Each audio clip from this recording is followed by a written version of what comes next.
L'amiral décoré tournait autour d'elle tel un requin, son uniforme aux galons dorés miroitant sous les néons.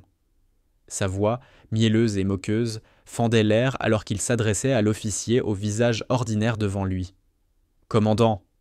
répéta-t-il avec une ironie théâtrale. « Commandant de quoi, au juste ? Du service des photocopies. » Un rire nerveux parcourut la salle, celui des jeunes officiers prompts à plaire. Pourtant, quelque chose sonnait faux. La femme resta impassible, imperturbable, comme si rien ne pouvait la déstabiliser. Même lorsque l'humiliation publique redoubla, elle se contenta d'attendre, observant l'amiral avec des yeux calmes, des yeux qui en avaient vu plus que ces hommes n'oseraient jamais imaginer. La salle de briefing de la Naval Air Station Coronado Bay bourdonnait d'une tension contenue à l'approche de l'inspection trimestrielle. Le lieutenant Miguel Santos passait méthodiquement entre les rangées de chaises, les alignant avec la précision d'un maître d'armes. Ses yeux sombres revenaient sans cesse à l'horloge murale. 07h00. Encore 90 minutes avant l'arrivée de l'amiral Robert Hensley. Un trimestre de plus, une inspection de plus, grommela le maître principal Harris en disposant les documents de présentation. Santos redressa son uniforme déjà impeccable. L'amiral exige la perfection. Souviens-toi du commandant Rhodes, en septembre dernier, rétrogradé pour une paire de chaussures mal cirées. Harris grimaça à se souvenir. Exactement. Alors vérifie tout 2 fois.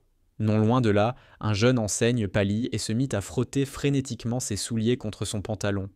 Peu à peu, la salle se remplit d'officiers de tout grade. Les capitaines et commandants entraient par petits groupes, échangeant à voix basse sur les rapports de préparation et les évaluations stratégiques. Les plus jeunes restaient à la périphérie, triplement concentrés sur leurs tâches. Dans un coin discret, presque invisible au milieu du brouhaha, se tenait une femme en uniforme réglementaire. Le commandant Layla Monroe se déplaçait avec une efficacité tranquille, consultant parfois un mince dossier. Son uniforme était d'une rigueur exemplaire, mais sans décoration. Aucune médaille, aucune distinction, rien d'autre que la feuille de chêne dorée de son grade sur le col. « Commandant Monroe », murmura une voix grave. C'était le capitaine Marcus Leland, vétéran aux cheveux d'argent et au visage buriné par 30 ans de service. Le protocole propose que vous preniez place dans la section de commandement. Elle lui adressa un sourire poli, avant de refuser d'un léger mouvement de tête. « Ici, ça ira très bien, capitaine. Continuons comme prévu. Ma'am, avec tout le respect dû, l'amiral est, disons, attaché aux traditions. Je connais la réputation de l'amiral Hensley, répondit-elle d'une voix égale, ni impressionnée ni inquiète. Cette disposition servira mieux nos objectifs. L'élan hocha la tête, visiblement dubitatif. Comme vous voudrez, commandant. Alors qu'il s'éloignait, il sortit discrètement son téléphone sécurisé et tapa un court message. À l'autre bout de la salle, 2 officiers supérieurs consultèrent simultanément leurs appareils, avant de jeter un coup d'œil rapide à Monroe, puis de reprendre leur conversation. À 07h30 précise, Santos frappa dans ses mains. Tout le monde à sa place. L'amiral arrive dans 15 minutes. Dernière vérification. La salle se transforma aussitôt en un ballet ordonné. Les verres furent remplis, les diapositives vérifiées, les chaises réalignées une dernière fois. Au milieu de cette agitation, Layla Monroe demeurait immobile, îlot de calme, au centre de la tempête. Son regard analytique suivait chaque détail. Parfois, elle notait quelque chose dans un petit carnet en cuir. Aucune nervosité ne perçait sur son visage. À 07h45, exactement, les doubles portes s'ouvrirent dans un fracas maîtrisé. L'amiral Robert Hensley fit son entrée, silhouette imposante drapée de blanc éclatant. À 54 ans, son visage buriné conservait une autorité naturelle. Ses cheveux gris acier étaient découpés courts et 3 rangées de décorations chatoyaient sur sa poitrine, surmontées du trident doré des Navy Seals. « Attention sur le pont !» lança une voix. Tout mouvement cessa. Les officiers se figèrent au garde-à-vous, le dos raide, le regard fixe. L'amiral observa un instant la salle, souverain dans son royaume. Derrière lui se tenait son aide de camp, le commandant Tran Avery, bloc-notes à la main, suivi de 4 autres officiers formant l'habituelle escorte. « Repos !» dit finalement Hensley d'un ton calme mais porteur. Les corps se détendirent légèrement. « Vous semblez fin prêt pour mon arrivée. » remarqua-t-il en avançant. Espérons que cette préparation dépasse le simple alignement des chaises. Quelques rires forcés fusèrent avant que la séance ne débute officiellement. Le commandant Blake Harlow, responsable des opérations de la base, entama sa présentation sur les indicateurs de préparation. Sa voix mécanique accompagnait les diapositives remplies de statistiques et de tableaux. L'amiral Hensley interrompait parfois, posant des questions précises qui faisaient aussitôt vaciller les jeunes officiers, fouillant dans leurs dossiers pour trouver les réponses. Ces rapports de maintenance sur les systèmes de missiles, fit-il remarquer en désignant l'écran. Ils indiquent une hausse de 14% des temps d'arrêt depuis le trimestre précédent. Expliquez-moi ça. Le commandant Blake Harlow avala péniblement sa salive. Monsieur, nous avons rencontré des problèmes d'approvisionnement pour certains composants spécialisés.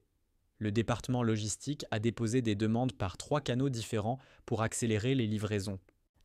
L'approvisionnement n'est pas censé relever de votre responsabilité, commandant, fit remarquer l'amiral Hensley d'un ton qui laissait entendre exactement le contraire. Oui, monsieur, j'ai personnellement suivi la situation chaque semaine et mis en place une solution temporaire avec des pièces de substitution calibrées dans les marges de sécurité réglementaires. L'amiral hocha lentement la tête, partiellement satisfait. Ce schéma se répéta tout au long du briefing. Hensley décelant les failles, les officiers présentant des plans de secours, et l'amiral acquiesçant à contre-cœur, tout en leur rappelant qu'ils auraient pu faire mieux. Depuis le fond de la salle, le commandant Layla Monroe observait la scène sans rien noter, contrairement aux autres officiers qui griffonnaient frénétiquement. Elle se contentait d'étudier la méthode de l'amiral, chaque question, chaque silence calculé. Lorsqu'il lança une remarque particulièrement acerbe au sujet des protocoles de défense côtière, un léger mouvement, à peine perceptible, fit frémir le coin de ses lèvres. À 8h10, la présentation prit fin. Hensley se leva lentement, faisant rouler ses épaules comme pour chasser l'ennui accumulé. « Eh bien, conclut-il, c'était exhaustif, peut-être même trop. » Un rire poli parcourut la salle. « Passons maintenant à la véritable évaluation, » ajouta-t-il. « En 5 minutes de conversation, on apprend souvent plus qu'en 20 diapositives. » L'atmosphère changea aussitôt. L'amiral se mit à circuler entre les groupes. Avec les officiers supérieurs, il se montrait cordial, échangeant poignées de main et allusions à d'anciennes missions. Avec les officiers intermédiaires, il devenait plus incisif, posant des questions techniques imprévues. Quant aux jeunes, il adoptait un ton tranchant, s'attardant sur le moindre bouton mal fermé ou une posture imparfaite. Chaque échange réaffirmait son autorité absolue, chaque mot témoignait de sa maîtrise du système hiérarchique. Et chaque officier, après son passage, se sentait pesé, évalué, disséqué. « Capitaine Jensen, lança-t-il en apercevant un visage connu, comment se passe l'intégration du nouveau système sonar? Toujours des ennuis avec le sous-traitant? » « Plus maintenant, monsieur, répondit Jensen avec un sourire. Ils ont fini par reconnaître que leurs spécifications étaient erronées. Le contrat révisé nous fera gagner 8 semaines de dépannage. Excellent, capitaine. Je savais que vous les remettriez en ligne. L'amiral poursuivit sa ronde, traînant derrière lui son escorte comme la queue d'une comète. Les jeunes officiers se raidissaient à son approche, puis soupiraient de soulagement dès qu'il s'éloignait. Finalement, sa trajectoire le mena jusqu'au fond de la salle. C'est là qu'il la remarqua pour la première fois. Le commandant Layla Monroe se tenait droite, silencieuse, un mince dossier à la main. Quelque chose dans son calme attira son attention. Ni nervosité, ni envie de plaire, juste une présence assurée. « Et vous êtes » demanda-t-il, un sourcil levé. Elle soutint son regard sans hésiter. « Commandant Layla Monroe, monsieur. » Hensley la détailla lentement du regard, s'attardant sur l'uniforme dépourvu de décoration, puis sur la feuille de chêne dorée de son col. « Commandant » répéta-t-il d'un ton chargé de scepticisme théâtral. « Commandant de quoi, au juste? Du service des photocopies ?» Cette fois, les rires fusèrent franchement. Les jeunes officiers, flairant l'occasion de se faire bien voir, redoublèrent d'enthousiasme. Le visage de Monroe resta impassible. « Je suis affecté au Pacific Fleet Command, monsieur. »« C'est bien vague, commandant, » ironisa Hensley en se mettant à tourner autour d'elle comme un prédateur. De mon temps, un commandant commandait quelque chose, un navire, un escadron, une unité des SEALs. Il montra son propre insigne d'un geste théâtral. « Alors, dites-moi, commandant, Que commandez-vous exactement ? La température sembla monter dans la pièce. Certains officiers se balancèrent sur leurs talons, d'autres esquissèrent un sourire gêné. « Je reviens d'une mission prolongée, monsieur, » répondit-elle posément.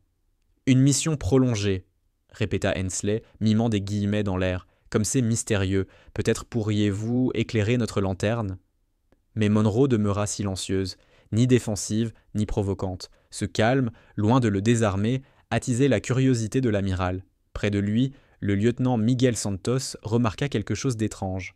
Le capitaine Marcus Leland avait rejoint un terminal informatique et tapait fébrilement, le visage de plus en plus inquiet. « Monsieur » souffla Santos en touchant discrètement la manche de l'amiral. « Peut-être devrions-nous poursuivre le programme. La démonstration des systèmes d'armes est prête. »« Une minute, lieutenant, » répondit Hensley d'un geste impatient. « Je mène une inspection, justement. Une évaluation du leadership. » Il se tourna de nouveau vers Monroe. « Voyez-vous, commandant, dans la vraie marine, le grade implique responsabilité, autorité et prestance. Ces officiers respectent les galons parce qu'ils savent ce qu'ils représentent, l'expérience, le poids du commandement. » Il se pencha légèrement.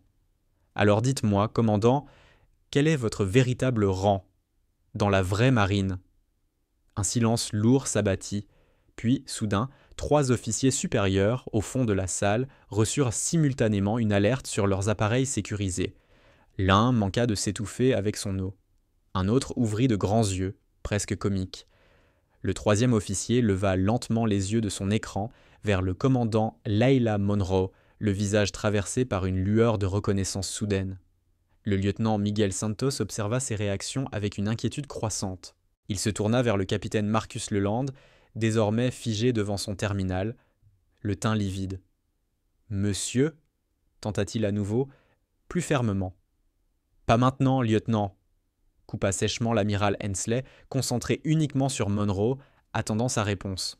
L'atmosphère se modifia subtilement. Les officiers disposant d'un haut niveau d'habilitation échangèrent des regards lourds de sens. Un murmure naquit près du poste du capitaine Leland et se propagea lentement parmi les rangs. Mais Hensley, absorbé par sa joute verbale, restait aveugle à la mutation du climat. « Rien à ajouter, commandant » lança-t-il d'un ton chargé d'ironie. « Je suis certain que nous pourrions tous profiter de votre vaste expérience. » Avant que Monroe n'ouvre la bouche, la sonnerie caractéristique d'un message prioritaire retentit dans la salle. « Amiral Hensley, communication sécurisée en provenance du Pacific Fleet Command, ligne 1, priorité alpha. » L'amiral fronça les sourcils, surpris à la fois par l'interruption et par le niveau d'urgence. Il se tourna vers son aide de camp. « Commandant Avery, prenez le message. Je suis en inspection. »« Monsieur, » répondit Avery à voix basse, « c'est marqué priorité alpha. Le protocole exige une réponse immédiate. » Le visage de Hensley se durcit, mais la discipline ancrée par des décennies de service reprit le dessus. « Poursuivez l'inspection, » ordonna-t-il. « Je reviens tout de suite. » Il jeta un dernier regard appuyé à Monroe, puis quitta la pièce d'un pas rapide, suivi de son escorte. Dès que la porte se referma, le silence se brisa. Des chuchotements s'élevèrent aussitôt de toutes parts. Le lieutenant Santos rejoignit le capitaine Leland, toujours rivé à son écran. « Monsieur, que se passe-t-il ? Qui est-elle » Le capitaine releva enfin la tête, livide. « Avez-vous exécuté le protocole de vérification des officiers avant l'arrivée de l'amiral ?»« Oui, monsieur. Tous les participants ont été authentifiés à partir du registre de la base. »« Le registre de la base ?» répéta Leland d'un ton plat. « Et l'autorisation du commandement conjoint, vous l'avez vérifié ?» Le ventre de Santos se noua. « C'est au-dessus de mon niveau d'accès, monsieur. »« Exactement. » Leland pivota légèrement son écran. Santos aperçut le portrait de Monroe sur un dossier classifié truffé de tampons confidentiels. Diffusion restreinte.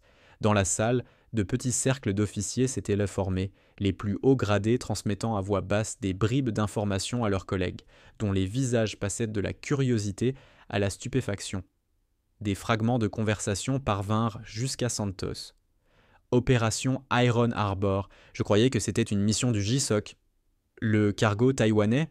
Impossible. Elle était censée être encore déployée dans la mer des Caraïbes.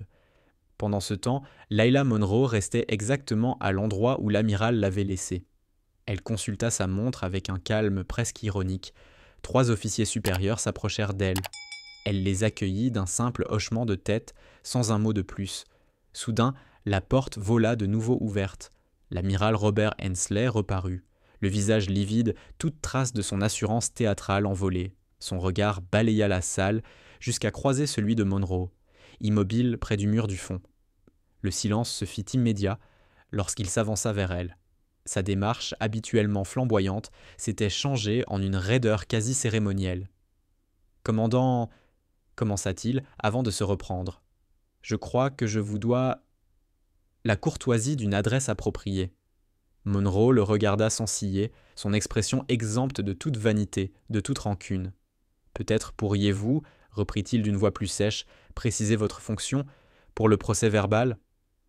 Un souffle suspendu parcourut la salle. Tous les regards convergèrent vers elle. Elle répondit simplement « Commandant de la flotte Pacific Special Operations ». Les mots résonnèrent comme un coup de tonnerre. Même ceux qui l'avaient deviné restèrent pétrifiés par la confirmation. Plusieurs officiers se redressèrent instinctivement, les épaules raides. Le visage de Hensley perdit toute couleur. Le titre qu'elle venait d'énoncer la plaçait plusieurs niveaux au-dessus de lui. Un poste qu'il avait autrefois convoité sans jamais l'obtenir. Il ouvrit la bouche, la referma, puis balbutia. « Ce poste a été supprimé après la réorganisation du Pacifique. Réactivé le mois dernier, » précisa calmement le capitaine Leland, en vertu de la directive 47 Alpha, après le succès de l'opération Iron Harbor. La reconnaissance se peignit sur plusieurs visages. Tous connaissaient les grandes lignes, une extraction secrète de 3 scientifiques nucléaires et de leurs familles depuis un État hostile. Opération menée sans perte, mais restée strictement confidentielle. La main de Hensley trembla légèrement lorsqu'il retira lentement sa casquette. Toute arrogance avait disparu, remplacée par cette rigidité protocolaire qu'on enseigne dès le premier jour à l'Académie navale. « Commandant de flotte », dit-il enfin, exécutant un salut impeccable. Autour d'eux, toute la salle se leva d'un seul mouvement, les mains claquant contre les tempes dans un respect unanime. Les saluts claquèrent à l'unisson, une forêt de mains s'élevant dans un geste de reconnaissance tardive. Le commandant de flotte Layla Monroe rendit le salut avec une simplicité empreinte de dignité. « Repos », dit-elle, sa voix désormais assurée, naturelle, sans la retenue calculée d'auparavant. Poursuivez l'inspection comme prévu. Un instant, personne n'osa bouger. La salle semblait suspendue entre 2 protocoles. L'amiral Robert Hensley s'éclaircit la gorge, tentant de reprendre pied dans une situation qui lui échappait complètement. « Vous avez entendu le commandant » lança-t-il. « Reprenez le programme d'inspection. Lieutenant Santos, la démonstration des systèmes d'armes. » Le lieutenant sursauta, arraché à sa stupeur. « Oui, monsieur. »« Tout de suite, monsieur. » Les officiers regagnèrent leur poste, réorganisant la salle autour de ce bouleversement hiérarchique. Monroe s'approcha alors de Hensley, sa voix assez basse pour ne s'adresser qu'à lui. « Amiral, si vous me le permettez, je crois qu'il serait plus efficace que nous poursuivions ensemble. » L'amiral hocha la tête, raide. « Bien sûr, commandant, vos observations seront les bienvenues. » Côte à côte, ils se dirigèrent vers l'écran tactique où l'officier des armes les attendait, visiblement nerveux. Le reste de l'inspection prit une dimension presque irréelle. Les 2 officiers, récemment opposés dans une scène d'humiliation publique, menaient à présent côte à côte une évaluation d'une rigueur exemplaire. Là où Hensley avait été théâtral et intimidant, Monroe se montrait méthodique, chirurgical. Ses questions allaient droit au but, révélant des failles soigneusement dissimulées dans les rapports. Les jeunes officiers qui riaient, quelques heures plus tôt, se tenaient maintenant raides comme des piquets, redoutant le regard perçant de la commandante. « Vos protocoles de défense côtière présentent une vulnérabilité dans le secteur 4, » fit-elle remarquer, désignant un point sur l'écran. « Quelles contre-mesures ont été mises en place ?» L'officier des armes cligna des yeux, déstabilisé. « Nous avons augmenté la fréquence des patrouilles et ajouté des drones de surveillance, commandant. » « Et la zone d'ombre créée par la falaise ?» Il hésita. Cette faiblesse n'apparaissait dans aucun rapport. « Je ne connais pas de zone d'ombre dans ce secteur, commandant. » Monroe hocha la tête, nullement surprise. Notez de revoir les interférences topographiques. La paroi rocheuse crée une ombre sonare d'environ 2000 nautiques. Elle a été exploitée avec succès à 2 reprises lors des exercices d'opposition. L'amiral Hensley observait l'échange, partagé entre admiration professionnelle et malaise personnel. La compétence qu'il avait publiquement remise en question se déployait sous ses yeux, implacable, révélant des lacunes qu'il ignorait lui-même. De poste en poste, une nouvelle dynamique s'installa. Les officiers s'adressaient à eux deux, mais leurs questions techniques visaient de plus en plus Monroe, dont la connaissance des opérations, des vulnérabilités et des priorités stratégiques trahissait une expertise issue du plus haut niveau du renseignement naval. Dans le centre des communications, elle s'arrêta devant un terminal sécurisé affichant les protocoles de chiffrement. « Vous utilisez encore l'algorithme Theta 7 pour les transmissions de routine, » constata-t-elle. « Oui, commandant, » répondit l'officier des communications. « C'est la norme pour ce niveau de classification. Passez à Oméga 3 dans les 72 heures. La série Theta présente des vulnérabilités détectées lors des récents tests d'intrusion. » L'officier jeta un coup d'œil à Hensley, qui acquiesça d'un hochement de tête, bien que son expression trahît qu'il découvrait l'information en même temps que lui. À midi, la partie opérationnelle de l'inspection était achevée. Le groupe se rendit aux messes des officiers pour un déjeuner de travail. La tension s'était muée en une énergie différente, plus contenue, mais palpable. Les jeunes officiers, bien qu'à distance respectueuse, ne pouvaient détacher leur regard de la femme qui, en quelques heures, avait bouleversé l'ordre établi de la base. Autour de la table des supérieurs, la conversation se voulait professionnelle, mesurée. L'amiral Hensley avait retrouvé une certaine contenance, mais son verbe dominateur d'autrefois avait disparu. « Dans l'ensemble, les rapports de préparation sont positifs, » observa-t-il en s'adressant à Monroe. « Vos analyses ont toutefois mis en lumière plusieurs points nécessitant une attention immédiate. L'état de préparation global est satisfaisant, » confirma-t-elle. « La base a maintenu des standards élevés sous votre commandement, amiral. » Le compliment, discret mais sincère, sembla détendre un peu les épaules de Hensley.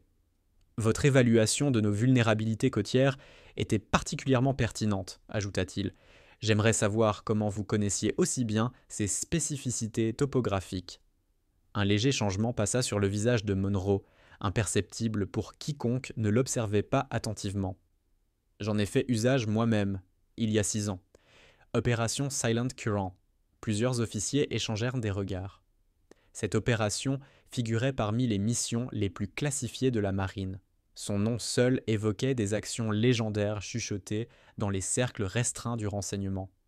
Les sourcils de Hensley se haussèrent. « C'était votre opération ? » ?»« Une parmi d'autres dans cette région, » répondit-elle sobrement, sans développer.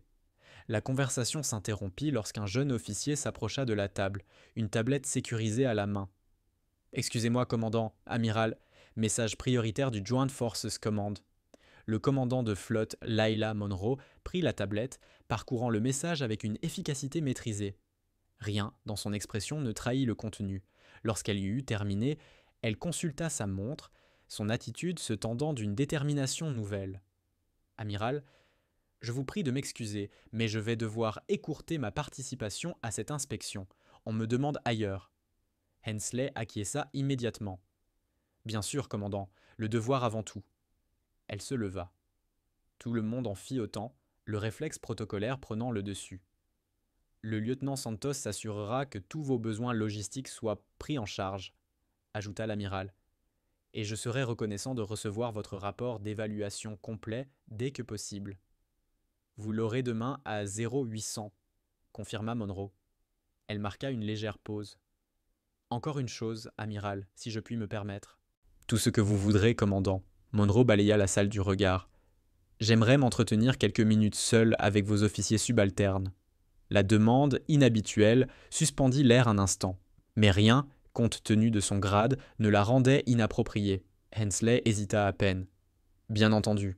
Officier supérieur, laissons le commandant s'adresser à notre relève. » Lorsque la porte se referma derrière eux, l'atmosphère changea à nouveau. Les jeunes officiers restèrent debout, indécis quant au protocole à suivre. Monroe attendit que le silence s'installe. « Asseyez-vous, » dit-elle simplement, sur un ton plus conversationnel que hiérarchique. Ils s'exécutèrent aussitôt, les regards fixés sur elle avec une curiosité non feinte. Le lieutenant Santos, assis à la table la plus proche, se retrouva malgré lui porte-parole du groupe. « Comment pouvons-nous vous aider, commandant » demanda-t-il. Elle observa la salle pleine de visages attentifs. « Je souhaitais m'adresser à vous directement, sans le filtre du grade et du protocole, » expliqua-t-elle en marchant lentement entre les tables, son allure détendue mais assurée. « Vous avez tous assisté à ce qui s'est passé ce matin. Des suppositions ont été faites à mon sujet, fondées sur mon apparence, l'absence de décoration visible et peut-être d'autres facteurs. » Personne ne répondit, mais quelques têtes s'inclinèrent légèrement. « Je ne suis pas ici pour critiquer l'amiral Hensley.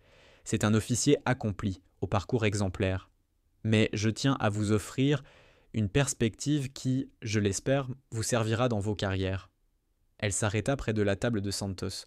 « Le pouvoir le plus efficace s'annonce rarement. Les missions les plus cruciales se déroulent souvent sans reconnaissance ni éclat. Et le leadership ne se mesure pas au volume de la voix, mais à l'impact des décisions. » Le silence se fit total, chaque officier absorbant ses paroles. « Beaucoup d'entre vous ont ri ce matin, lorsque l'amiral a remis en question mon rôle et mon grade, poursuivit-elle sans reproche. C'était une réaction naturelle dans ce contexte, mais je vous invite à réfléchir à ce qui a guidé ce rire et à la manière dont ces réflexes peuvent limiter votre efficacité comme officier et comme leader. » Elle croisa le regard de plusieurs d'entre eux, les mêmes qui avaient ricané le plus fort, et ils détournèrent les yeux, mal à l'aise. Les opérations navales modernes exigent des compétences qui échappent souvent aux critères traditionnels. Certaines des missions les plus décisives se déroulent dans l'ombre, menées par des officiers dont les uniformes ne porteront jamais le reflet de leurs accomplissements. Monroe consulta de nouveau sa montre. « Mon transport m'attend, » conclut-elle. « Je vous laisse donc avec une pensée. Jugez la compétence aux résultats, pas aux apparences. La phrase la plus dangereuse dans l'esprit militaire reste « on a toujours fait comme ça ». Et parfois, l'officier le plus précieux de la pièce est celui que personne ne remarque. Avec un bref hochement de tête, un mélange d'autorité et de respect, elle quitta la salle, laissant derrière elle un silence méditatif. Le lieutenant Miguel Santos fut chargé d'escorter le commandant de flotte jusqu'à son véhicule. Ils traversèrent ensemble les couloirs de la base, son pas mesuré, sans hâte malgré la priorité du message reçu. « L'amiral est un officier respecté, » dit-elle en marchant. « Son expérience opérationnelle est considérable. »« Oui, commandant, » répondit Santos. « Il a été un mentor pour beaucoup d'entre nous. »« C'est précieux, » acquiesça-t-elle. « L'expérience mérite d'être partagée. » Elle tourna vers lui un regard attentif. « Quelle est votre analyse des événements de ce matin, lieutenant ?» La question le prit de court. Les jeunes officiers n'étaient pas censés commenter les interactions entre gradés. « Je ne suis pas certain que ce soit à moi d'évaluer, commandant. Considérez cela comme un exercice de développement professionnel. L'analyse du commandement est une compétence essentielle pour progresser. » Santos choisit ses mots avec soin. L'amiral a agi avec des informations incomplètes, ce qui l'a conduit à une évaluation erronée. Lorsqu'il a reçu de nouvelles données, il a ajusté sa position. Monroe esquissa un léger sourire. « Une analyse diplomatique. Essayez à présent sans vous soucier du protocole. » Il hésita, puis se lança. L'amiral a fondé son jugement sur des facteurs superficiels et a utilisé son autorité pour les affirmer publiquement. Quand la réalité l'a contredit, cela a affaibli sa légitimité. Monroe hocha lentement la tête, sans approuver ni contredire. « Et quelle leçon tirez-vous de cette observation ? Qu'un leadership efficace exige une évaluation exacte avant l'action, et que les présomptions peuvent devenir des vulnérabilités opérationnelles. » Très bien analysé, lieutenant. Ils arrivèrent à l'aire de transport où une berline noire sans insigne les attendait, chauffeur au garde-à-vous à côté.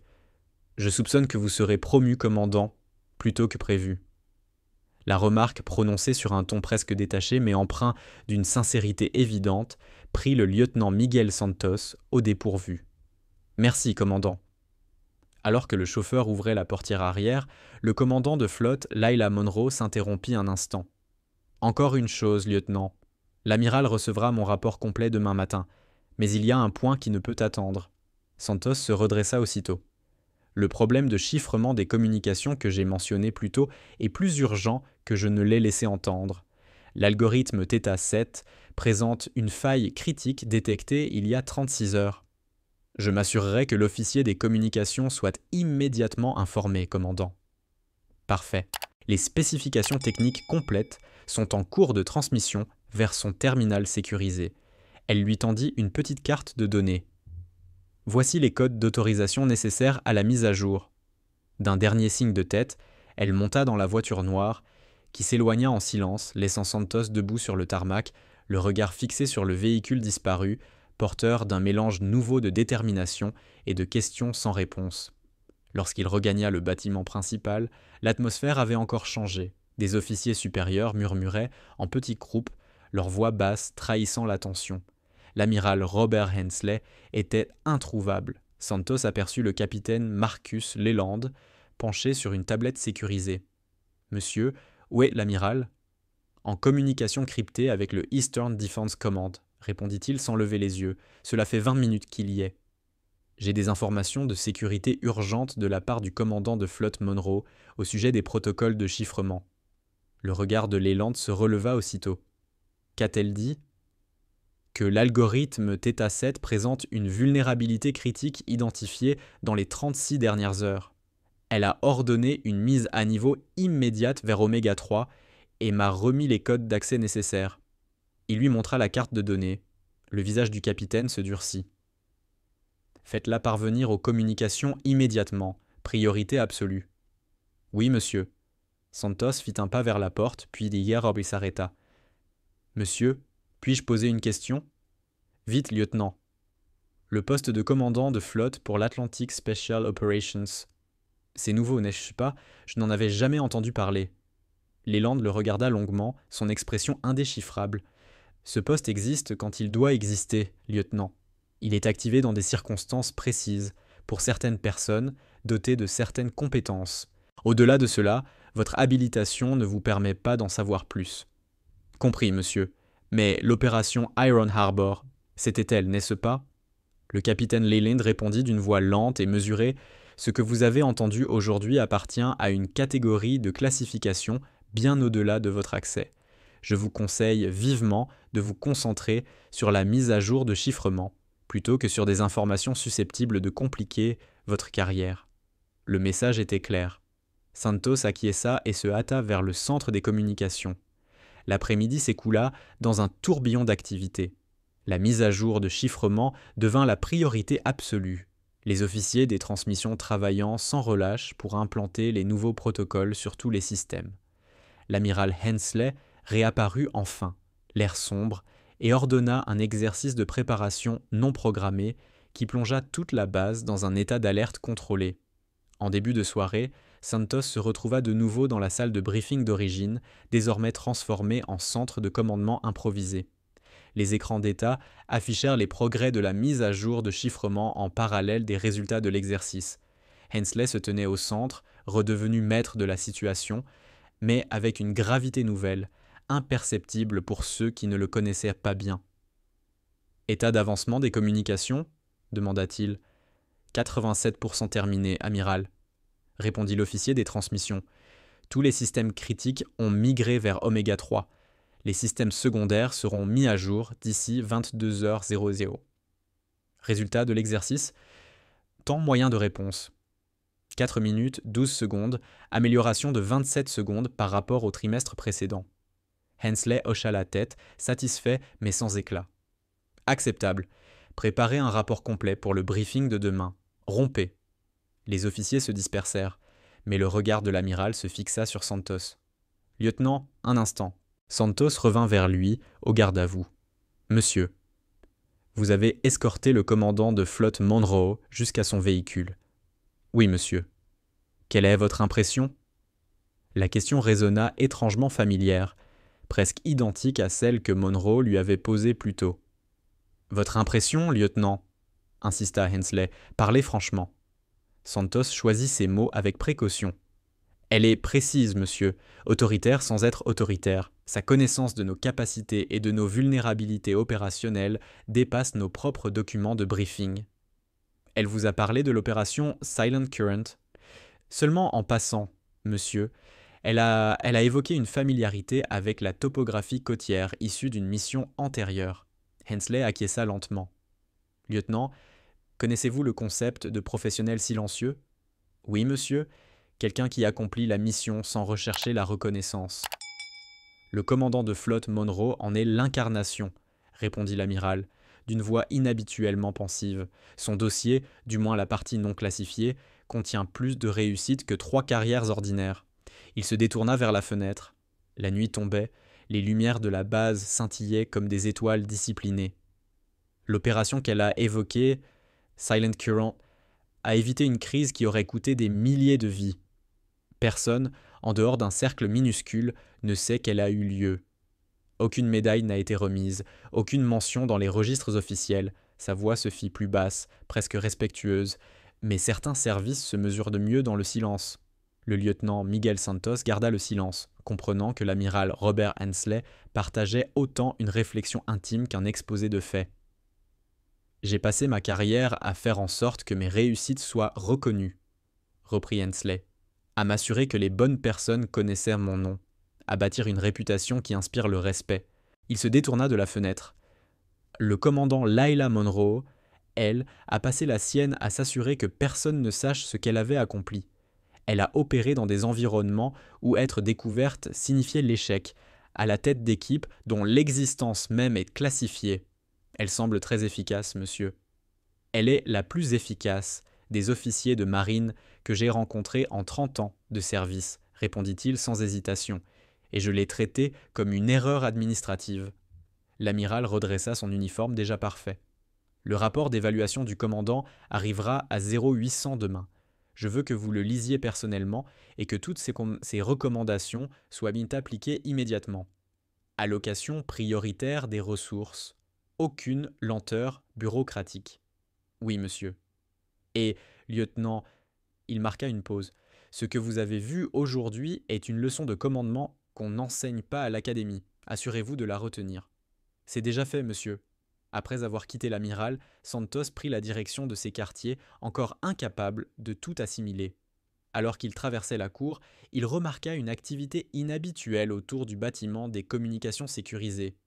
Des soldats nets, des soldats supplémentaires, Prolania, montément de la garde, et plusieurs civils arborant des accréditations du renseignement entraient dans l'installation. Un jeune enseigne passa en courant, visiblement pressé. « Patel », appela Santos. « Qu'est-ce qui se passe ?»« Du trafic prioritaire en provenance de Eastcom, monsieur. Quelque chose de sérieux se prépare dans la mer des Caraïbes. Les permissions sont suspendues pour tout le personnel des communications et du renseignement. Lié à la mise à jour de chiffrement. J'en sais rien, monsieur, mais le timing n'est pas une coïncidence. On dit que le commandant de flotte Monroe a demandé le transfert direct de 3 flux satellites de surveillance vers son poste de commandement. » Avant que Santos n'ait le temps de poser d'autres questions, l'alerte de la base retentit. Un bip bref suivi d'une annonce mécanique. « Attention à tout le personnel, niveau de sécurité, Bravo activé. Répétons, niveau de sécurité, Bravo activé. » Partout sur la base, les mesures de sûreté se mirent en place. Les patrouilles armées doublèrent, les contrôles d'identité se multiplièrent et tout le personnel non essentiel fut renvoyé dans ces quartiers. Le téléphone sécurisé de Santos vibra. Message bref. Rendez-vous au centre de commandement. Priorité alpha. Le centre de commandement bourdonnait d'une activité concentrée lorsqu'il arriva. Les officiers supérieurs se massaient autour des écrans tactiques affichant les schémas du trafic maritime dans la mer des Caraïbes. Au centre, Hensley donnait des ordres précis aux officiers des transmissions. « Lieutenant Santos, rejoignez-nous. » Santos s'avança vers l'écran principal. Des images satellites montraient un cargo civil encerclé par de petites embarcations non identifiées. Navire marchand battant pavillon taïwanais, le Liberty Dawn, expliqua Hensley, actuellement intercepté par des bâtiments sans marquage en eau internationale, 17 membres d'équipage plus 4 passagers non inscrits sur le manifeste. Des scientifiques, précisa le capitaine Marcus Leland, à proximité, des cibles de grande valeur selon le renseignement. Hensley hocha la tête. La situation évolue vers un scénario de prise d'otage potentielle. Le Eastern Defense Command coordonne les options de réponse. Et notre rôle, monsieur ? Demanda Santos. Soutien et préparation, répondit l'amiral. Le commandant de flotte Monroe a pris le commandement opérationnel depuis son centre mobile. Nous assurons le relais des communications et nous préparons à une éventuelle évacuation médicale des personnes récupérées. À la mention de Monroe, une tension électrique traversa la salle. Tous comprirent soudain que la mise à jour du chiffrement, l'inspection et cette crise étaient liées. Un officier des communications se redressa brusquement. Transmission sécurisée du poste de commandement du commandant de flotte Monroe. Monsieur. Mettez-la en ligne, ordonna Hensley. L'écran principal se transforma pour afficher un flux vidéo crypté. Monroe apparut, cette fois vêtue d'un équipement tactique complet. Derrière elle, des spécialistes s'activaient à leur station dans ce qui ressemblait à un centre de commandement mobile. « Amiral Hensley, dit-elle en inclinant légèrement la tête, nous avons une situation en développement qui pourrait nécessiter les capacités de soutien de votre base. Nous sommes déjà informés de l'incident du Liberty Dawn, commandant. Tous nos moyens sont à votre disposition. Merci, amiral. Nous avons identifié les navires intercepteurs comme appartenant à un groupe non étatique doté d'un matériel de pointe. Aucune revendication pour l'instant, mais nos renseignements indiquent qu'ils visent spécifiquement les passagers non enregistrés. Les scientifiques, confirma Hensley. Exact, monsieur. Leur expertise en technologie sonar en fait des cibles de très grande valeur. Elle détourna brièvement le regard, écoutant une voix hors champ. Nous lançons la réponse option Charlie 3. 2 équipes d'extraction sont déjà en route. Votre base doit se préparer à recevoir d'éventuelles victimes dans les 4 à 6 prochaines heures. Reçu, commandant. Nous serons prêts. Une dernière chose, amiral, ajouta Monroe, sa voix prenant un ton plus grave. La mise à jour de chiffrement que vous avez effectuée aujourd'hui était essentielle à cette opération. L'ancien algorithme avait été compromis. C'est ainsi que ces acteurs ont obtenu les détails du transport des scientifiques. Un murmure parcourut la salle de commandement. Tout prenait sens. L'urgence de l'inspection, la révision du chiffrement, la présence du commandant de flotte, autant de pièces d'un même plan. J'ai recommandé l'inspection de votre base spécifiquement pour pouvoir mettre en œuvre cette mise à jour de sécurité sans éveiller de soupçons au sein de la chaîne de commandement, expliqua le commandant de flotte Layla Monroe. Votre coopération a été déterminante pour la réussite de cette opération. L'amiral Robert Hensley se redressa légèrement. Heureux d'avoir pu être utile, commandant. Nous suivrons vos fréquences pour les mises à jour. Merci, amiral. Monroe. Fin de transmission. L'écran revint à l'affichage tactique du Liberty Dawn. Un silence pesant s'installa, chacun assimilait la portée de ce qu'il venait d'apprendre. Ce qui, au matin, paraissait une simple inspection administrative s'avérait en réalité être une manœuvre de contre-espionnage savamment orchestrée, Monroe utilisant sa visite pour déployer des mesures de sécurité critiques sans alerter d'éventuelles fuites internes. L'amiral Hensley se tourna vers ses officiers. « Vous avez entendu le commandant. Préparez la réception d'éventuels blessés. Équipe médicale en alerte, sécurité maximale. Allons-y. » Le centre de commandement s'anima aussitôt d'une activité intense et disciplinée. Santos prit place au poste des communications, suivant les transmissions des équipes d'extraction, approchant désormais du Liberty Dawn. L'opération se déroula avec une précision qui trahissait des semaines de préparation et une exécution sans faille. À 02h30, le premier rapport tomba. Équipe d'extraction à bord, hostile neutralisé, 4 scientifiques et 14 membres d'équipage récupérés sains et saufs. 3 blessés légers, extraction en direction du point Alpha. Un soupir de soulagement parcourut la salle. Hensley, resté en poste toute la nuit, esquissa un léger sourire. « Excellent travail », murmura-t-il. On ne sut jamais s'il s'adressait à ses équipes sur le terrain ou à Monroe. À l'aube, les équipes médicales se tenaient prêtes sur l'héliport lorsque les silhouettes des hélicoptères apparurent à l'horizon. Les blessés furent transférés avec une efficacité sans faille. Et, parmi les derniers à descendre du dernier appareil, se trouvait le commandant de flotte Layla Monroe. L'air remarquablement calme après une nuit passée à diriger une opération d'extraction complexe.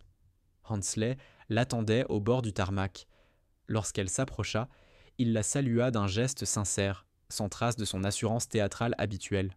« Commandant » dit-il simplement, « opération réussie. »« Grâce au soutien de votre base, amiral, » répondit-elle en rendant le salut. « Les scientifiques sont en sécurité, et la fuite d'informations est maîtrisée. » Ils marchèrent côte à côte vers le bâtiment de commandement, leur ancienne rivalité remplacée par une complicité forgée dans la réussite opérationnelle. « Je vous dois des excuses pour hier matin, » dit Hensley à voix basse. « Ce n'est pas nécessaire, » répondit-elle. « Vous avez réagi à des informations incomplètes. Ce n'est pas une faute de commandement, c'est une réalité de notre métier. » Mon attitude était inutilement théâtrale. Monroe esquissa un sourire. « Nous avons chacun notre style de leadership, amiral. Le vôtre vous a bien servi tout au long de votre carrière distinguée. » Ils s'arrêtèrent devant l'entrée du bâtiment. Le soleil levant projetait de longues ombres sur la base. Un nouveau jour, après une nuit d'héroïsme silencieux qui ne serait consigné dans aucun registre officiel. « Peut-être y a-t-il une leçon pour nous deux dans ce qui s'est passé, » suggéra Monroe, sur les apparences, les suppositions et les nombreuses formes que peut prendre un leadership efficace. « Une leçon que je n'oublierai pas de sitôt, commandant, » répondit Hensley. 3 semaines plus tard, la base aéronavale Coronado Bay avait retrouvé son rythme habituel. Les mesures de sécurité renforcées avaient été levées, le personnel du renseignement était reparti et la routine reprenait. Mais, sous la surface, quelque chose avait changé, imperceptible, mais réel. Le lieutenant Miguel Santos s'en rendit compte alors qu'il préparait la salle de briefing pour une nouvelle inspection. La pièce était la même, les chaises alignées avec précision, les dossiers bien ordonnés. Mais l'atmosphère, elle, avait évolué. Les jeunes officiers se déplaçaient avec assurance, non par peur, mais par conviction. L'obsession de l'apparence avait cédé la place à un véritable souci d'efficacité opérationnelle. « Lieutenant » appela le Chief Petty Officer Harris depuis l'autre côté de la salle. « La mise à jour de sécurité des communications est complète, tous les systèmes vérifiés et authentifiés. » « Excellent. » Harris. « Ajoutez-le au dossier de briefing. » Une jeune enseigne s'approcha, uniforme impeccable, mais regard sûr. « Monsieur, les résultats de l'exercice de préparation sont inclus dans la section 4. Les temps de réponse se sont améliorés de 15% depuis le mois dernier. »« Merci, Ensign Rivera. Bon travail. » La porte s'ouvrit et l'amiral Robert Hensley entra. Contrairement à son arrivée triomphale 3 semaines plus tôt, il entra sans cérémonie, saluant d'un signe de tête les officiers présents. « Bonjour, lieutenant, » dit-il à Santos. « Bonjour, monsieur. Nous sommes prêts pour la visite du contre-amiral Thompson. »« Très bien. Tous les chefs de service sont en place ?»« Oui, monsieur. Tous les documents de briefing sont prêts. » Hensley balaya la salle du regard, son œil critique toujours acéré, mais sans cette mise en scène qui autrefois dominait ses inspections. « Bien, » fit-il simplement. « Cette inspection est importante. Le contre-amiral Thompson relève directement du Pacific Fleet Command. Son rapport influencera les allocations de ressources pour le prochain exercice budgétaire. » « Compris, monsieur. » Santos remarqua que, pour la première fois, l'amiral n'avait pas besoin d'affirmer son autorité. Elle se dégageait naturellement. Et quelque part, loin au large, dans le murmure des communications cryptées du Atlantic Special Operations, une voix familière donnait peut-être déjà ses prochains ordres silencieux. Le regard de l'amiral Robert Hensley s'attarda sur l'endroit, au fond de la salle, où le commandant de flotte Lila Monroe s'était tenu ce matin-là. Le matin où tout avait changé. Des nouvelles du bureau du commandant de flotte Monroe au sujet de l'évaluation de suivi dont elle a parlé. « Rien de précis, monsieur, » répondit le lieutenant Miguel Santos. Son aide de camp a indiqué qu'elle est actuellement déployée pour une mission opérationnelle. « Très bien, » fit Hensley sans surprise. « Nous poursuivrons l'inspection d'aujourd'hui comme prévu. » Peu à peu, les officiers arrivèrent, remplissant la salle du murmure feutré des échanges professionnels. Contrairement au silence tendu des inspections précédentes, cette réunion respirait une atmosphère de collaboration active. Les jeunes officiers discutaient directement avec leurs supérieurs, proposant des idées, soulevant des problèmes, sans crainte de se tromper. Le capitaine Marcus Leland entra et s'approcha aussitôt de l'amiral. « Monsieur, le transport du contre-amiral Thompson vient d'atterrir. » Estimation d'arrivée dans la salle de briefing. 7 minutes. Merci, capitaine. Nous sommes prêts. Hensley se tourna vers l'assemblée. Écoutez-moi tous, le contre-amiral Thompson est ici pour évaluer notre niveau opérationnel, pas notre capacité à faire briller le cuivre ou à aligner des chaises. Concentrez-vous sur le fond, pas sur la forme. Je veux des évaluations honnêtes, de nos forces comme de nos faiblesses. Si nous avons des points faibles, identifiez-les et proposez des solutions. Est-ce clair ? Oui, monsieur, répondit la salle d'une seule voix. Santos nota combien l'attitude de l'amiral avait changé depuis sa rencontre avec Monroe. La mise en scène intimidante avait disparu, remplacée par des attentes claires et un respect mutuel. L'effet sur le moral et l'efficacité étaient évidents, durables. À exactement 09h00, le contre-amiral Thompson entra dans la salle de briefing. Grand, austère, l'énergie contenue d'un homme qui valorise la précision avant tout. « Amiral Hensley », dit-il en tendant la main, « heureux de vous revoir. Bienvenue à Coronado Bay, amiral Thompson. Nous sommes prêts pour votre inspection. » Thompson hocha la tête, observant la salle. « Je comprends que vous avez mis en place d'importantes révisions opérationnelles depuis l'incident du Liberty Dawn. J'aimerais les voir de mes propres yeux. »« Ce sera un honneur, monsieur, » répondit Hensley. « Le lieutenant Santos vous présentera nos protocoles et nos nouvelles mesures de sécurité. » L'inspection se déroula dans un climat de concentration professionnelle. Les chefs de département exposèrent leurs rapports avec franchise, reconnaissant les difficultés autant que les progrès. Le contre-amiral Thompson posait des questions précises, creusant les détails tactiques plutôt que de se limiter aux chiffres. Au centre des communications, il s'arrêta devant le même terminal où Monroe avait, des semaines plus tôt, décelé la faille de chiffrement. La mise à jour Oméga 3 a été appliquée à l'ensemble de la base, demanda-t-il. Oui, monsieur, répondit l'officier des communications. Finalisé 12 heures après la directive initiale. Tous les systèmes fonctionnent désormais sous protocole renforcé. Thompson acquiesça avec satisfaction. Temps de réaction impressionnant. La plupart des installations ont mis 3 à 5 jours à s'adapter. Nous étions fortement motivés, monsieur, répondit Hensley. Le commandant de flotte Monroe a su nous faire comprendre l'urgence. À la mention de ce nom, Thompson jeta à Hensley un regard mesuré. Je n'en doute pas. Ces évaluations ont souvent le don de provoquer une action immédiate. L'inspection se poursuivit toute la matinée, couvrant chaque secteur de la base. À midi, le contre-amiral Thompson réunit les officiers supérieurs dans la salle de conférence pour son compte-rendu préliminaire. Dans l'ensemble, je suis impressionné, déclara-t-il. Les améliorations opérationnelles depuis ma dernière visite sont considérables. Temps de réaction, sécurité, coordination interdépartement, tout montre une nette progression. Merci, monsieur, répondit Hensley.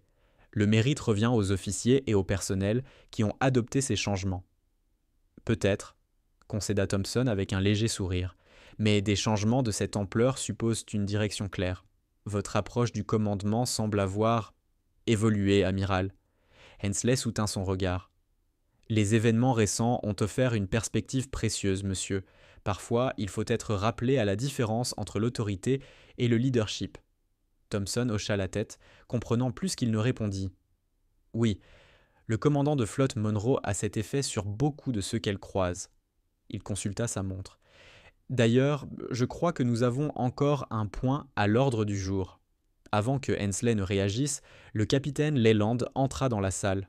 « Monsieur, le commandant de flotte Monroe est arrivé. Elle vous attend dans la salle de briefing principale. » L'amiral se redressa légèrement, surpris.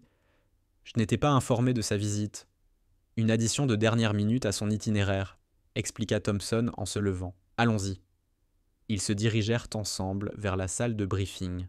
Layla Monroe s'y tenait déjà, entourée d'officiers attentifs. Contrairement à leur première rencontre, elle portait désormais un uniforme marqué de son rang et de ses insignes de commandement, simple mais incontestable. Les conversations s'interrompirent à leur entrée et la salle se figea. « Repos, » dit Thompson d'une voix calme. « Continuez, commandant. » Monroe s'inclina légèrement. « Amiral Hensley, amiral Thompson, j'espère ne pas perturber votre programme d'inspection. »« Pas du tout, commandant, » répondit Hensley, un sourire discret aux lèvres. Et cette fois, il n'y avait plus ni scepticisme ni distance, seulement le respect entre deux officiers qui avaient appris, chacun à leur manière, ce que signifiait réellement commander.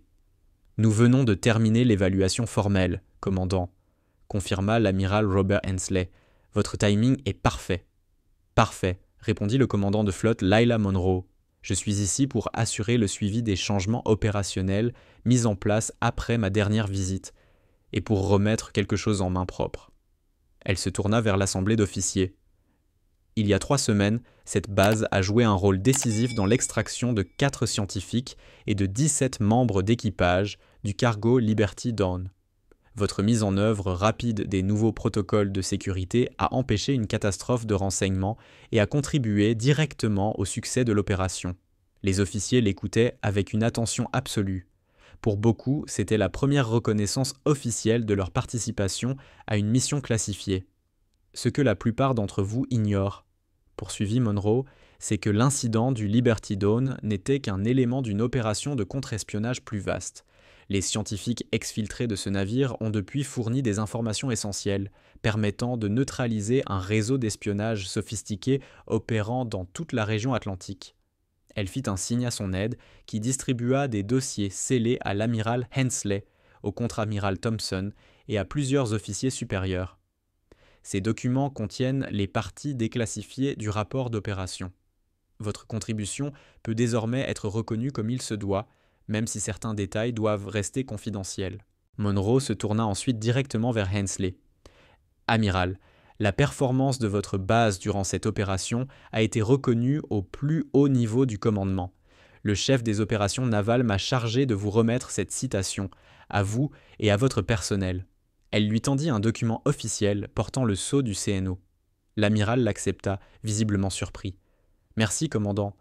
Je ne m'y attendais pas. »« C'est amplement mérité, » répondit-elle. « Votre capacité d'adaptation face à l'évolution rapide des exigences opérationnelles a été exemplaire, et plus encore, votre volonté de remettre en question les méthodes traditionnelles au profit de solutions plus efficaces. » La référence subtile à sa propre transformation ne passa pas inaperçue, ni pour lui, ni pour les officiers qui avaient assisté à leur affrontement 3 semaines plus tôt. Le leadership, observa Hensley, consiste parfois à reconnaître quand nos vieilles habitudes ne servent plus la mission. Votre visite m'a offert cette opportunité. Monroe esquissa un léger sourire.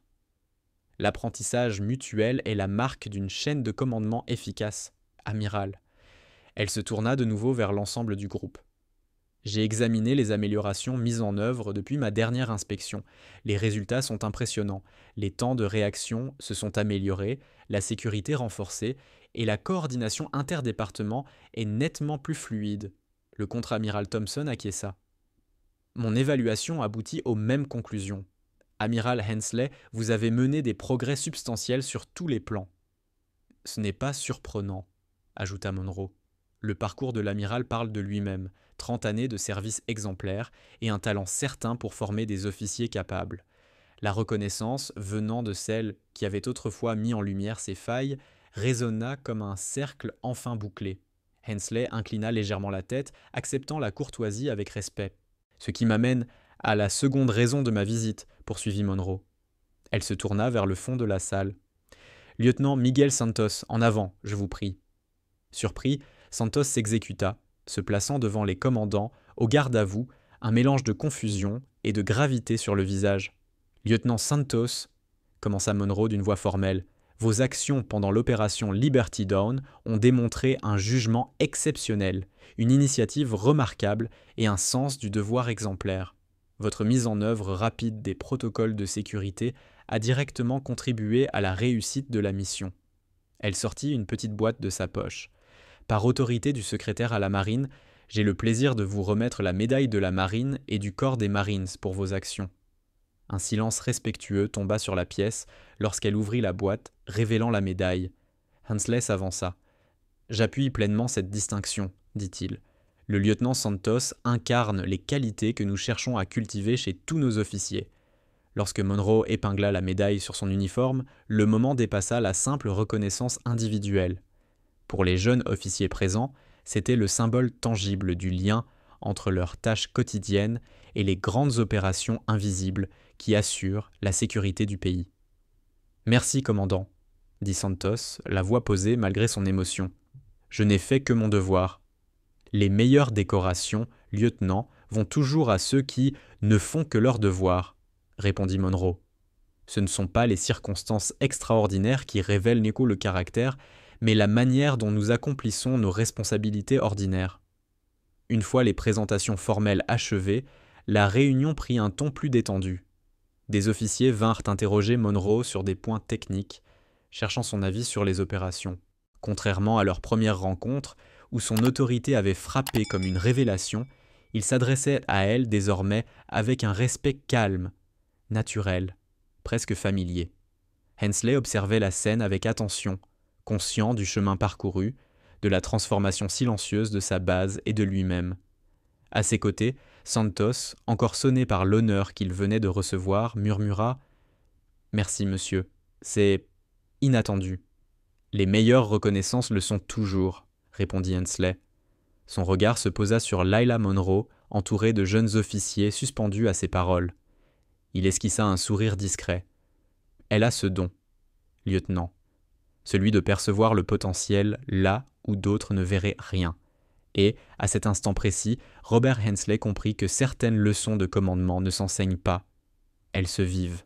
« Oui, monsieur, » dit Santos. « Elle semble remarquer des choses que les autres ne voient pas. » « Une qualité essentielle chez un leader, » répondit l'amiral Robert Hensley, « et une que j'ai été rappelé à cultiver plus consciemment. » À l'autre bout de la salle, le contre-amiral Thompson les rejoignit.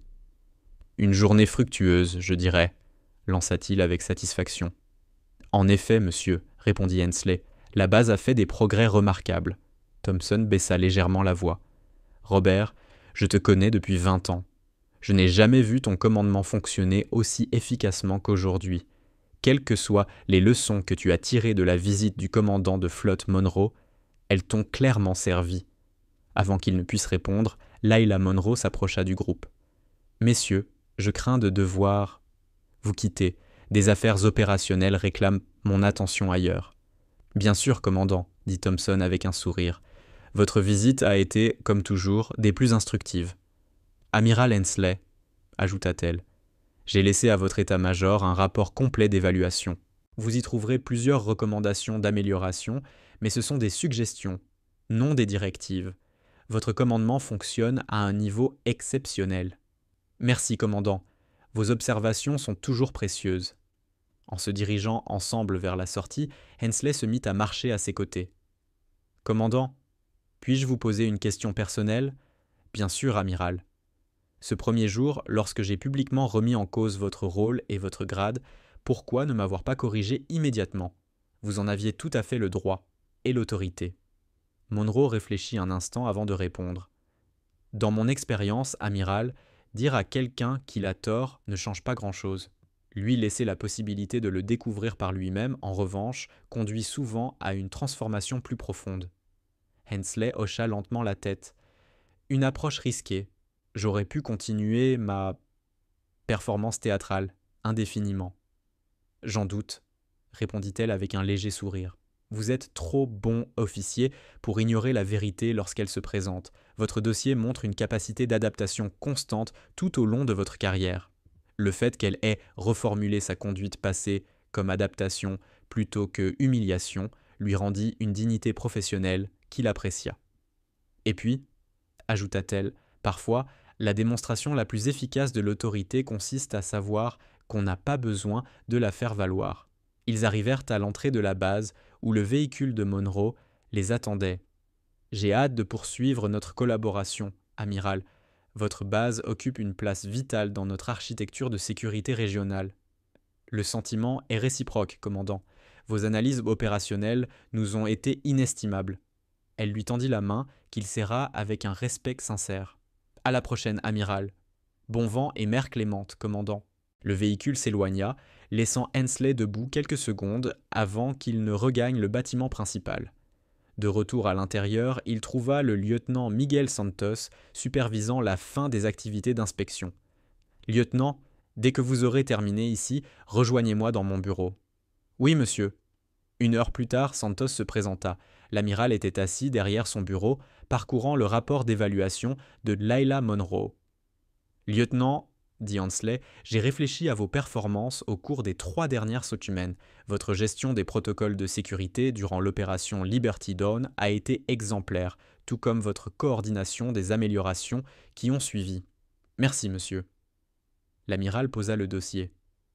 Je vous recommande pour une promotion anticipée au grade de lieutenant-commandant. Votre dossier passera devant la prochaine commission avec mon appui personnel. Santos se redressa, pris de court. Monsieur, c'est un honneur. Mais mon ancienneté est bien en dessous du seuil habituel. Le commandant de flotte Monroe a formulé la même remarque sur votre potentiel. Son évaluation a un poids considérable. Et votre performance pendant une opération critique aussi. La recommandation est déjà validée par le contre-amiral Thompson. Je ne sais que dire, monsieur. Dites simplement que vous continuerez à devenir un officier qui comprend que le leadership ne repose pas sur le grade ou les décorations, mais sur le discernement et l'impact. Je le ferai, monsieur, merci. Hensley s'adossa à son fauteuil. La visite du commandant, il y a 3 semaines, a été éclairante pour nous tous. Une réévaluation nécessaire de nos priorités et de nos perspectives. Beaucoup d'entre nous, surtout les jeunes officiers, ont changé leur vision du commandement, dit Santos. Voir quelqu'un imposer le respect par la compétence plutôt que par la crainte, c'était formateur. Le visage de l'amiral prit une expression pensive.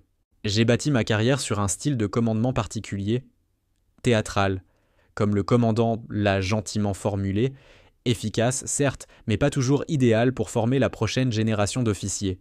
Il désigna le document de citation remis plus tôt par Monroe. Cette reconnaissance ne concerne pas seulement l'opération Liberty Dawn, elle salue aussi les améliorations opérationnelles qui ont suivi sa visite, et le changement de culture qui s'est opéré ici. Des changements significatifs et nécessaires, monsieur, confirma Santos. Oui, admit Hensley, la nature des opérations navales évolue. Les dirigeants dont nous aurons besoin demain ne correspondront peut-être plus au modèle traditionnel. Il se leva et s'approcha de la fenêtre, regardant la base s'étendre sous un soleil couchant. Des officiers et des marins vaquaient à leurs tâches, portés par un sens renouvelé du devoir. « Lieutenant, demanda-t-il, quelle a été, selon vous, la leçon la plus précieuse de la visite du commandant de flotte ?» Santos réfléchit quelques secondes avant de répondre. « Que l'autorité et le pouvoir ne sont pas la même chose, monsieur. L'une vient du grade, l'autre se mérite par la compétence et le caractère. » Hensley hocha la tête, un sourire discret aux lèvres. « Bien dit. Repos, lieutenant. Ou devrais-je dire lieutenant-commandant ? » « Pas encore, monsieur, » répondit Santos avec un sourire, « mais je travaillerai pour la mériter. »« Je n'en doute pas, » répondit l'amiral Robert Hensley avec un sourire discret. 6 mois plus tard, le lieutenant-commandant Miguel Santos supervisait les préparatifs de l'inspection trimestrielle de préparation. Les procédures étaient familières, mais l'atmosphère avait définitivement changé. Les jeunes officiers travaillaient avec une assurance tranquille, plutôt qu'une précision anxieuse. Les officiers supérieurs donnaient des directives claires au lieu d'entretenir une tension fondée sur la crainte. Alors qu'ils vérifiaient les derniers détails, une jeune enseigne fraîchement affectée s'approcha. « Monsieur, est-il vrai que l'amiral Hensley était différent avant la visite du commandant de flotte Monroe ?» Santos leva les yeux de sa checklist. « Différent comment, enseigne ?» Certains officiers, qui étaient déjà ici, disent donc qu'il était plus théâtral, plus concentré sur les apparences que sur le fond. L'amiral a toujours été un excellent commandant, répondit diplomatiquement Santos, mais les styles de leadership évoluent avec le temps. Les meilleurs officiers savent adapter leur approche aux besoins du moment. Et le commandant de flotte Monroe. Les histoires à son sujet sont presque devenues légendaires à ce stade. Santos esquissa un léger sourire. Le commandant Monroe est en effet une officier remarquable, mais ce qu'il faut surtout comprendre à son propos, ce n'est pas son grade ni ses opérations classifiées. C'est sa conception du leadership. Que voulez-vous dire, monsieur ? Qu'elle démontre que la véritable autorité n'a pas besoin d'être sans cesse affirmée, que le pouvoir le plus efficace est souvent le plus discret, et que le leadership ne se mesure pas à la force de la voix, mais à l'impact des actions. L'enseigne hocha la tête, songeuse. « J'aurais aimé être là pour voir ça, monsieur. » Vous en voyez les résultats chaque jour, répondit Santos. Dans la façon dont ce commandement fonctionne aujourd'hui, dans les standards que nous maintenons, non pas par peur d'une inspection, mais parce que nous en comprenons la raison d'être. Il redressa machinalement une chaise déjà parfaitement alignée, un reste de ses habitudes d'ancien lieutenant. La plus précieuse leçon du commandant Monroe, conclut-il, ne concernait ni le grade ni le protocole. Elle nous a appris que, parfois, la personne la plus puissante dans une pièce est celle qui n'a pas besoin de le prouver. À l'autre bout de la base, l'amiral Robert Hensley se tenait dans son bureau, relisant la dernière évaluation opérationnelle du Pacific Fleet Command. Le rapport mettait en avant Coronado Bay Naval Air Station comme un modèle d'efficacité et de performance, saluant notamment une culture de commandement qui alliait rigueur et autonomie. Son aide entra avec un message sécurisé. Monsieur, communication du bureau du commandant de flotte Monroe. Hensley accepta le document et le lut attentivement. Il sollicite notre soutien pour une prochaine opération conjointe, précisa l'aide, et demande spécifiquement que le lieutenant-commandant Santos soit affecté en tant qu'officier de liaison. Autorisez-vous, monsieur ? L'amiral esquissa un sourire. Bien sûr, le commandant Monroe a l'œil pour repérer les talents, et Santos a mérité cette opportunité. Plus tard dans la journée, Hensley trouva Santos au centre des opérations. Lieutenant-commandant, félicitations. Vous êtes affecté à une mission spéciale au sein de l'équipe d'opération conjointe du commandant de flotte Monroe. Santos afficha d'abord la surprise, puis un sérieux professionnel. Merci, monsieur. Puis-je demander la nature de cette mission ? Classifiée, bien entendu, répondit Hensley avec un sourire en coin, mais connaissant le commandant, elle sera à la fois exigeante et déterminante. Il lui tendit les ordres officiels. Vous partez la semaine prochaine. Son aide de camp vous donnera les détails. Santos prit les documents avec respect. Je suis honoré, monsieur. Vous l'avez mérité, lieutenant-commandant, dit simplement Hensley. N'oubliez pas ce que vous avez appris ici sur le véritable leadership. Cela vous servira sous les ordres du commandant Monroe. Je n'y manquerai pas, monsieur. Lorsque Santos quitta le bureau, ordre en main, Hensley resta un instant pensif. Ce qui avait commencé comme un moment d'humiliation publique s'était transformé en catalyseur d'un changement profond, non seulement dans les procédures de la base, mais dans la philosophie même du commandement. L'inspection du lendemain se déroulerait sans mise en scène théâtrale. Elle porterait sur l'essentiel, la compétence, la responsabilité et le développement d'officiers capables de distinguer le rang de la crédibilité, l'autorité imposée, du respect mérité. Hensley pensa au commandant de flotte Leila Monroe, quelque part dans le monde, sans doute en train de diriger une nouvelle opération classifiée. Toujours discrète, toujours efficace, façonnant le cours des événements sans chercher la reconnaissance publique. Le souvenir de leur première rencontre, autrefois source d'embarras, était devenu le point de bascule d'une carrière et d'un commandement.